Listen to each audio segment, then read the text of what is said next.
પ્રકાશ અને દૃષ્ટિની દુનિયા ખરેખર રહસ્યોથી ભરેલી છે. ક્યારે વિચાર આવ્યો છે કે આપણે આસપાસની વસ્તુઓ કઈ રીતે જોઈ શકીએ છીએ?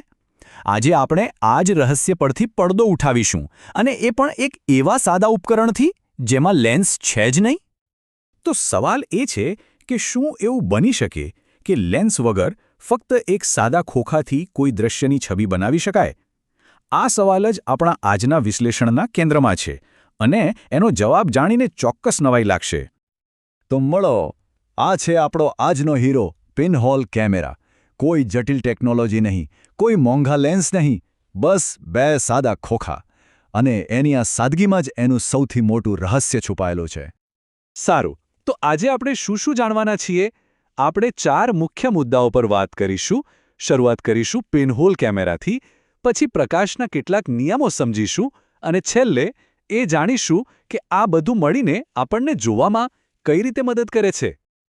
તો ચાલો સીધા જ આપણા પહેલા વિભાગમાં જઈએ અને જોઈએ કે આ સાવ સાદું દેખાતું ઉપકરણ કેવી રીતે કામ કરે છે, અને એ આપણને પ્રકાશ વિશે શું શીખવે છે.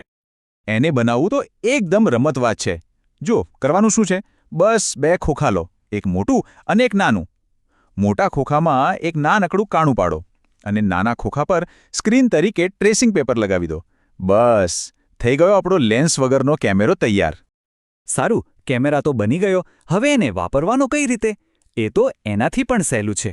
કેમેરાના કાણાવાળા છેડાને કોઈ ઝાડ કે સળગતી મીણબત્તી જેવી વસ્તુ તરફ રાખો અને બીજા છેડેથી અંદરની સ્ક્રીન પર જુઓ. ત્યાં કંઈક રસપ્રદ જોવા મળશે. અને બસ અહીંથી જ આખો ખેલ શરૂ થાય છે.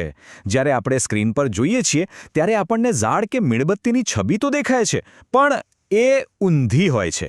સીધી નહીં, પણ ઉપરનો ભાગ નીચે અને નીચેનો ભાગ ઉપર. પણ આવું થાય છે શા માટે? આ ઊંધી છબી પાછળનું કારણ છે પ્રકાશનો એક ખૂબ જ મૂળભૂત નિયમ. અને આ એવો નિયમ છે જે ખાલી આ નાના કેમેરા માટે જ નહીં, પણ આખા બ્રહ્માંડ માટે લાગુ પડે છે.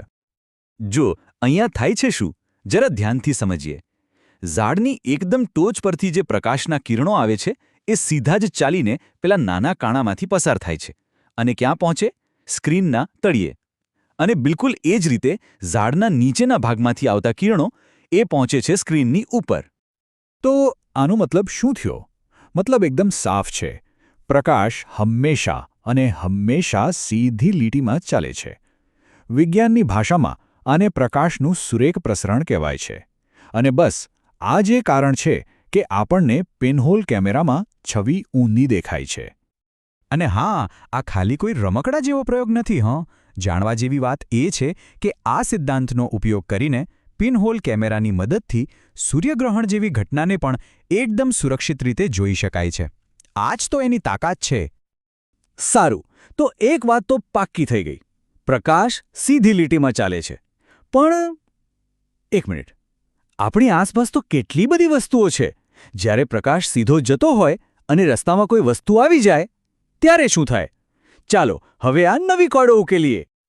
તો હવે આપણા પ્રયોગમાં એન્ટ્રી થાય છે એક નવી વસ્તુની, અને એ છે અરીસો. હવે આપણે જોઈશું કે જ્યારે પ્રકાશ કોઈ ચળકતી સપાટી સાથે અથડાય ત્યારે શું જાદુ થાય છે. આ પ્રયોગ તો ઘરે પણ કરી શકાય એવો છે. બસ એક અંધારો ઓરડો, એક ટોર્ચ અને એક અરીસો લો. હવે ટોર્ચનો પ્રકાશ સીધો અરીસા પર પાડો. શું દેખાયું? પ્રકાશની દિશા બદલાઈ જાય છે. એવું લાગે છે જાણે પ્રકાશ અરીસા સાથે ટકરાઈને બાઉન્સ થયો હોય, પાછો ફર્યો હોય. અને આ કંઈ એમ જ આડુંઅવળું નથી થતું. જરા આ બીજો પ્રયોગ જુઓ. અહીંયા કાંસકાનો ઉપયોગ કરીને પ્રકાશના એકદમ સમાંતર કિરણો બનાવવામાં આવ્યા છે. અને જુઓ, એ બધા જ કિરણો એકદમ ચોક્કસ રીતે, એક સરખી રીતે જ દિશા બદલે છે. આ કોઈ અફરાતફરી નથી. આની પાછળ પણ એક નિયમ કામ કરે છે.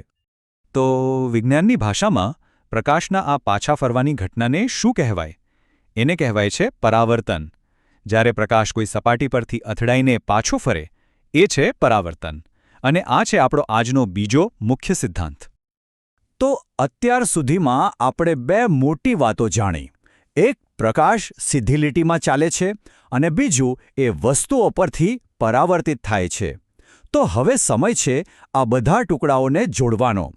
આપણા છેલ્લા વિભાગમાં આપણે સમજીશું કે આ બધું ભેગું મળીને આપણને જોવામાં કઈ રીતે મદદ કરે છે. તો ફરી એકવાર યાદ કરી લઈએ 2 સરળ નિયમો.